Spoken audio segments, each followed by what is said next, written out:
നമസ്കാരം. നെഞ്ചിരിച്ചിൽ, പൊളിച്ച് തികട്ടൽ, ഭക്ഷണം ഇറക്കാനുള്ള ബുദ്ധിമുട്ടൊക്കെ ഒരുപാട് പേരെ അനുഭവിക്കുന്ന ഒരു പ്രശ്നമാണ്. പലപ്പോഴും ഇങ്ങനെയുള്ള അവസ്ഥകൾ വരുമ്പോൾ ആളുകൾ അതത്ര കാര്യമാക്കാറില്ല.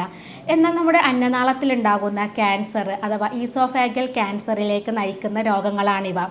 ഓരോ വർഷവും ആയിരക്കണക്കിന് ആളുകളിൽ ബാധിക്കുന്ന ഒരു ക്യാൻസറാണ് അന്നനാളത്തിലുണ്ടാകുന്ന ഈ ക്യാൻസർ എന്ന് പറയുന്നത്. നമ്മളിതിന് നിശബ്ദ കൊലയാളി എന്നാണ് പറയുന്നത്. കാരണം പലപ്പോഴും ഈ അസുഖം മൂർച്ഛിച്ച് നമുക്ക് കൂടുതൽ ബുദ്ധിമുട്ടൊക്കെ വരുന്ന സമയത്ത് മാത്രമേ നമുക്ക് അസുഖമുള്ളത് അറിയാൻ പറ്റുള്ളൂ. അപ്പോൾ അതുകൊണ്ട് തന്നെ ഈ അന്നനാള ക്യാൻസർ ആർക്കൊക്കെയാണ് വരുന്നത്, ഹൈ റിസ്ക് ആയിട്ടുള്ള ആളുകൾ ആരൊക്കെയാണ്, അത് നമുക്ക് വരാതെ എങ്ങനെ തടയാമെന്നാണ് ഇന്ന് വീഡിയോയിലൂടെ പറയുന്നത്. ഞാൻ doctor Semiya, doctor Basil's homeo hospital, Pandikkad, Malappuram ജില്ല.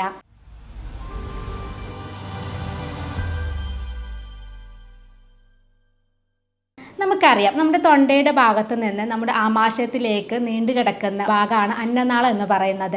അതിന് ഫുഡ് പൈപ്പ് എന്നാണ് പറയുന്നത്. നമ്മുടെ വായിലുള്ള ഭക്ഷണം അന്നനാളത്തിലൂടെയാണ് വയറിലേക്ക് എത്തുന്നത്. ഈ അന്നനാളത്തിൽ വരുന്ന കോശങ്ങളിൽ ജനിതകപരമായിട്ട് എന്തെങ്കിലും വ്യതിയാനങ്ങൾ വരുമ്പോഴാണ് അത് ക്യാൻസറിലോട്ട് നയിക്കുന്നത്. ഇതിനെയാണ് നമ്മൾ അന്നനാള ക്യാൻസർ അല്ലെങ്കിൽ ഈസോഫാഗൽ ക്യാൻസർ എന്ന് പറയുന്നത്. അത് രണ്ട് തരത്തിൽ വരാം. നമുക്ക് അവിടെയുള്ള കോശങ്ങളിലുള്ള രണ്ട് തരത്തിൽ മാറ്റങ്ങൾ വരാറുണ്ട്. സ്ക്വാമസ് സെൽ കാർസിനോമ എന്ന് പറയും, അതുപോലെ അഡിനോ കാർസിനോമ. ഇങ്ങനെ രണ്ട് തരത്തിലാണ് വരാറുള്ളത്. ഈ സ്ക്വാമസ് സെൽ കാർസിനോമ കൂടുതലായിട്ട് വരുന്നത് പുക വലിക്കുന്ന ആളുകളിലാണ്. അതുപോലെ തന്നെ അമിത വണ്ണുള്ള ആളുകളിലും മദ്യം കൂടുതലായിട്ട് ഉപയോഗിക്കുന്ന ആളുകളിൽ അല്ലെങ്കിൽ നമ്മുടെ ഭക്ഷണത്തിലുള്ള മാറ്റങ്ങൾ കൊണ്ടൊക്കെയാണ് സ്ക്വാമസ് സെൽ കാർസിനോമ വരുന്നത്. എന്നാൽ അഡിനോ കാർസിനോമ എന്ന് പറയുന്നത് കൂടുതലായിട്ടും നമുക്ക് GERD, അതായത് പുളിച്ച് തികട്ടൽ, നെഞ്ചിരിച്ചൽ, ഇങ്ങനെയുള്ള സ്ഥിരമായിട്ടുള്ള അസുഖങ്ങളുള്ള ആളുകളിലാണ് അഡിനോ കാർസിനോമ വരാറുള്ളത്. കുറേ വർഷങ്ങൾക്ക് മുമ്പൊക്കെ 45 വയസ്സിന് മുകളിലുള്ള ആളുകളിൽ വ്യാപകമായിട്ട് കാണുന്ന ഒരു ക്യാൻസർ ആയിരുന്നു ഈ അന്നനാള ക്യാൻസർ എന്ന് പറയുന്നത്.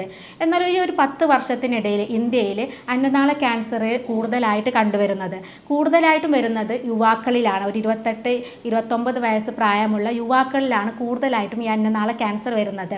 അതിനുള്ളൊരു പ്രധാന കാരണം എന്ന് പറയുന്നത് പുകയിലയുടെ ഉപയോഗം, അതുപോലെ പുകവലി ശീലങ്ങളാണ്. പുകവലി എന്ന് പറയുമ്പോൾ നമുക്ക് കൂടുതൽ അതിൽ നിക്കോട്ടിൻ അടങ്ങിയത് കാരണം തന്നെ അത് നമ്മുടെ അന്നനാളത്തിലുണ്ടാവുന്ന കോശങ്ങളിൽ കൂടുതലായിട്ട് ജനിതകപരമായിട്ടുള്ള വ്യതിയാനങ്ങൾ ഉണ്ടാക്കുകയും ഇത് ക്യാൻസറിലോട്ട് നയിക്കുകയും ചെയ്യും. അതുപോലെ തന്നെയാണ് മദ്യം ഉപയോഗിക്കുന്ന ആളുകളിലും സംഭവിക്കുന്നത്. അതുപോലെ അമിത വണ്ണമുള്ള ആളുകളിൽ കൂടുതലായിട്ട് ഈ നെഞ്ചിരിച്ചിൽ, പൊളിച്ച് തികട്ടൽ, ഇങ്ങനെയുള്ള ബുദ്ധിമുട്ടുകളൊക്കെ വരാനുള്ള സാധ്യതയുണ്ട്. ഇങ്ങനെ വന്നു കഴിഞ്ഞിട്ടുണ്ടെങ്കിലും അത് ക്യാൻസറിലോട്ട് നയിക്കാറുണ്ട്. പല ആളുകളും ഇങ്ങനെ അന്നനാള ക്യാൻസർ വന്ന ആളുകൾ പറയാറുണ്ട്, ഡോക്ടറെ സ്മോക്കിംഗ് ഇല്ല, അതുപോലെ മദ്യം കഴിക്കുന്നില്ല, എന്നിട്ടും എങ്ങനെയാണ് ഇങ്ങനെയുള്ള അസുഖങ്ങൾ വരുന്നതെന്ന് ചോദിക്കാറുണ്ട്. നമുക്ക് സ്ഥിരമായിട്ട് ഇങ്ങനെയുള്ള ആളുകളിൽ കാലങ്ങളായിട്ട് ചിലപ്പോൾ GERD എന്ന് പറയുന്ന ഒരു അസുഖം ഉണ്ടായിരിക്കാം. അതായത് ഗ്യാസ്ട്രോ ഈസോഫാഗൽ റിഫ്ലക്സ് ഡിസീസ്. പലപ്പോഴും ആളുകൾ ഇത് അത്ര കാര്യമാക്കാറില്ല. സ്ഥിരമായിട്ട് നെഞ്ചിരിച്ചിൽ വരിക, പുകിളിച്ച് തികട്ടൽ വരിക, ഏമ്പക്കം വരിക, ഇങ്ങനെയുള്ള ലക്ഷണങ്ങളൊക്കെ ഉണ്ടെങ്കിലും പലപ്പോഴും അത് ശ്രദ്ധിക്കാതെ പോകുമ്പോഴാണ് ഇത്തരം രോഗങ്ങൾ അത് അന്നനാള ക്യാൻസറിലോട്ട് നയിക്കുന്നത്. GERD എന്ന് പറയുന്നത് നമ്മുടെ അന്നനാളത്തിൻ്റെയും അതുപോലെ വയറിൻ്റെയും ഇടയിലായിട്ട് കുറച്ച് പേശികളുണ്ട്, വാൽവുകളുണ്ട്. ഈ വാൽവുകൾ തുറക്കുമ്പോഴാണ് നമ്മുടെ ഫുഡ് അന്നനാളത്തിൽ നിന്ന് വയറിലോട്ട് എത്തുന്നത്. അതുപോലെ അത് തുറക്കും ക്ലോസ് ചെയ്യുമ്പോഴാണ് നമുക്ക് ഈ ഫുഡ് പുറത്തേക്ക് പോകുന്നതും അത് മുകളിലോട്ട് കയറാതെ അതിനെ തടഞ്ഞു നിർത്തുന്നതും ഈ വാൽവുകളാണ്. എന്നാൽ ഈ വാൽവുകൾക്ക് എന്തെങ്കിലും ബലക്കുറവോ അല്ലെങ്കിൽ എന്തെങ്കിലും അസുഖങ്ങളൊക്കെ വന്നു കഴിഞ്ഞിട്ടുണ്ടെങ്കിൽ നമ്മൾ ദഹിക്കാത്ത ഫുഡ് മുകളിലോട്ട് കയറാനുള്ള സാധ്യതയുണ്ട്. അല്ലെങ്കിൽ നമ്മുടെ വയറിലുള്ള ആസിഡ് മുകളിലോട്ട് കയറിയിട്ട് ആ ഭാഗത്ത് നീർക്കെട്ട് വരും. ഇങ്ങനെ നീർക്കെട്ട് വരുമ്പോൾ നമ്മൾ അതിനെ പറയാം ഈസോഫാഗൈറ്റിസ് എന്നാണ്. അങ്ങനെ സ്ഥിരമായിട്ട് ഇങ്ങനെ നീർക്കെട്ട് വന്നു കഴിഞ്ഞിട്ടുണ്ടെങ്കിൽ ആ ഭാഗത്ത് കുറേ കാലങ്ങൾ കഴിയുമ്പോൾ ജനിതകമായിട്ടുള്ള വ്യതിയാനങ്ങൾ വരികയും അത് ക്യാൻസറിലോട്ട് നയിക്കുകയും ചെയ്യും. അതുകൊണ്ടാണ് ഈ പുകവലി, മദ്യപാനം ഇല്ലെങ്കിൽ പോലും ഇത്തരം ലക്ഷണങ്ങളുള്ള ആളുകളിൽ ക്യാൻസർ വരാനുള്ള സാധ്യതയുള്ളത്. അതുപോലെ ചെറുപ്പത്തിൽ ആസിഡൊക്കെ കുടിച്ച ഒരു ഹിസ്റ്ററി ഉള്ള ആളുകളിൽ ഇങ്ങനെ ആസിഡ് കുടിച്ച് കഴിഞ്ഞിട്ടുണ്ടെങ്കിൽ നമ്മുടെ അന്നനാളം ചുരുങ്ങാനുള്ള സാധ്യതയുണ്ട്. ഇപ്പോൾ വർഷങ്ങൾ കഴിയുമ്പോൾ ഈ ഭാഗത്ത് ക്യാൻസർ വരാനുള്ള സാധ്യതയുണ്ട്. അതുപോലെ തന്നെ അക്ലേഷ്യ കാർഡിയ എന്ന് പറയുന്ന അസുഖം വന്നു കഴിഞ്ഞിട്ടുണ്ടെങ്കിലും അത് പിന്നീട് ക്യാൻസറിലോട്ട് നയിക്കാറുണ്ട്. പിന്നെ ചില ജോലികൾ സ്ഥിരമായിട്ട് ചെയ്യുന്ന ആളുകൾ, അതായത് ഇപ്പോൾ പെട്രോൾ പമ്പിലൊക്കെ സ്ഥിരമായിട്ട് ജോലി ചെയ്യുന്ന ആളുകൾ ഈ ഗ്യാസ് ഇങ്ങനെ സ്ഥിരമായിട്ട് ശ്വസിക്കുന്നത് കാരണം അത് അന്നനാളത്തിൽ പ്രശ്നങ്ങൾ ഉണ്ടാക്കുകയും അത് ക്യാൻസർ പോലെയുള്ള അസുഖങ്ങളിലേക്ക് നയിക്കും. കാണിക്കാറുണ്ട്. അപ്പോൾ ഒരു 90% ആളുകളിലും അന്നനാള ക്യാൻസർ വരുന്നത് സ്മോക്കിങ്ങും അതുപോലെ തന്നെ മദ്യപാനമുള്ള ആളുകളിലാണ്. അപ്പോൾ ഇങ്ങനെയുള്ള അന്നനാള ക്യാൻസർ വരാൻ ഹൈ റിസ്ക് ആയിട്ടുള്ള ആളുകളും ഇത്തരം ആളുകൾ തന്നെയാണ്. അതായത് ഈ പുകവലി സ്ഥിരമായിട്ട് ഉപയോഗിക്കുന്ന ആളുകൾ, അതുപോലെ മദ്യപാനമുള്ള ആളുകളിൽ, അതുപോലെ തന്നെ അമിത വണ്ണമുള്ള ആളുകളിലൊക്കെ ഈ ക്യാൻസർ വരാനുള്ള സാധ്യതയുണ്ട്. അപ്പോൾ ഇത്തരം ആളുകൾ ഹൈ റിസ്കിൽപ്പെട്ട ആളുകളാണ്. അപ്പം ഇങ്ങനെയുള്ള ആളുകൾ 1-2 മാസം കൂടുമ്പോൾ ഇത്തരം സ്ക്രീനിങ് ടെസ്റ്റുകൾ, എൻഡോസ്കോപ്പി പോലെയുള്ള സ്ക്രീനിങ് ടെസ്റ്റുകൾ ചെയ്തിട്ട് അസുഖം ഇല്ല എന്നുള്ളത് ഉറപ്പ് വരുത്തേണ്ടതാണ്. കാരണം നമ്മൾ നേരത്തെ പറഞ്ഞു, ഇതൊരു നിശബ്ദ കൊലയാളിയാണ്. നമുക്ക് അസുഖങ്ങൾ വന്നു കഴിഞ്ഞ് അതിൻ്റെ ലക്ഷണങ്ങളൊക്കെ തുടങ്ങിക്കഴിഞ്ഞ് രോഗം മൂർച്ഛിച്ച് കഴിഞ്ഞാൽ മാത്രമേ നമുക്ക് അവിടെ ക്യാൻസർ ഉണ്ടെന്നുള്ളത് മനസ്സിലാക്കാൻ പറ്റുള്ളൂ. അപ്പോൾ അതുകൊണ്ട് തന്നെ ഇത്തരം സ്ക്രീനിങ് ടെസ്റ്റുകൾ ചെയ്യുന്നത് ഇത്തരം രോഗങ്ങൾ ഇല്ല എന്നുള്ളത് ഉറപ്പ് വരുത്താൻ നല്ലതാണ്. ഇനി അന്നനാള ക്യാൻസർ വന്നു കഴിഞ്ഞാൽ പല ലക്ഷണങ്ങളും കാണിക്കാം. അതിലൊരു പ്രധാന ലക്ഷണം എന്ന് പറയുന്നത് ഭക്ഷണം ഇറക്കാനുള്ളൊരു ബുദ്ധിമുട്ടാണ്. ചില ആളുകളിൽ അത് തുടക്കത്തിൽ കാണിക്കാറുണ്ട്. ചില ഭക്ഷണങ്ങളൊക്കെ കഴിക്കുമ്പോൾ ബുദ്ധിമുട്ട് വരാം. പക്ഷേ അത് പലപ്പോഴും ആളുകൾ ഇപ്പോൾ ചോറൊക്കെ കഴിക്കാൻ ബുദ്ധിമുട്ട് വരുമ്പോൾ ആളുകൾ അത് കഞ്ഞിയിലോട്ട് മാറും. എന്നാലും അത് പ്രത്യേകിച്ച് ചികിത്സയൊന്നും എടുക്കില്ല. പിന്നീട് അത് കുറച്ച് കാലങ്ങൾ കഴിയുമ്പോഴാണ് തീരെ വെള്ളം പോലും ഇറങ്ങാൻ പറ്റാത്തൊരു ബുദ്ധിമുട്ട് വരാറുള്ളത്. അതുപോലെ തന്നെ നമുക്ക് ഭക്ഷണം ഇറക്കാനുള്ള വേദന അനുഭവപ്പെടാറുണ്ട്. നമുക്ക് ചെസ്റ്റിൻ്റെ ഭാഗത്ത് വേദന വരാം, അതല്ലെങ്കിൽ നട്ടലിൻ്റെ ഭാഗത്ത് വേദന വരാം. ഇങ്ങനെയുള്ള ലക്ഷണങ്ങൾ ഉണ്ടെങ്കിലും അത് അന്നനാള ക്യാൻസറിലോട്ട് നയിക്കാം. അതുപോലെ തന്നെ നമുക്ക് മലത്തിൽ ബ്ലീഡിങ് ഉണ്ടെങ്കിലും, അതുപോലെ കറുപ്പ് കളറിലുള്ള മലമാണ് പോകുന്നതെങ്കിലും അത് ക്യാൻസറിൻ്റെ ഒരു ലക്ഷണമാണ്. അതുപോലെ തന്നെ മറ്റ് ക്യാൻസറിനെ പോലെ തന്നെ അമിതമായിട്ടുള്ള ക്ഷീണം, ശരീരം മെലിഞ്ഞു പോവുക, ഇങ്ങനെയുള്ള ലക്ഷണങ്ങൾ ഉണ്ടെങ്കിലും അത് കറക്റ്റായിട്ടുള്ള ടെസ്റ്റുകൾ ചെയ്ത് ഈ അസുഖം ഇല്ല എന്നുള്ളത് ഉറപ്പ് വരുത്തണം. ഈ അന്നനാള ക്യാൻസർ എന്ന് പറയുന്നത് വളരെ ഡേഞ്ചർ ആയിട്ടുള്ളൊരു ക്യാൻസറാണ്. കാരണം ആ ഭാഗത്താണ് പ്രധാനപ്പെട്ട കുറേ അവയവങ്ങളുള്ളത്. ആ ഭാഗത്തോട്ട് ഈ ക്യാൻസർ പകരാനുള്ള സാധ്യത വളരെ കൂടുതലാണ്. ഇപ്പോൾ നമ്മുടെ അന്നനാളത്തിൽ ക്യാൻസർ വന്നു കഴിഞ്ഞാൽ, മുഴകൾ എന്തെങ്കിലും വന്നു കഴിഞ്ഞാൽ ആ ഭാഗത്ത് പോകുന്ന നെർവ്സിന്, നമ്മൾ സൗണ്ടിൻ്റെയൊക്കെ നരമ്പുകൾക്ക് പ്രഷർ വന്നു കഴിഞ്ഞിട്ടുണ്ടെങ്കിൽ നമുക്ക് സൗണ്ട് അടപ്പ് വരാനുള്ള സാധ്യതയുണ്ട്.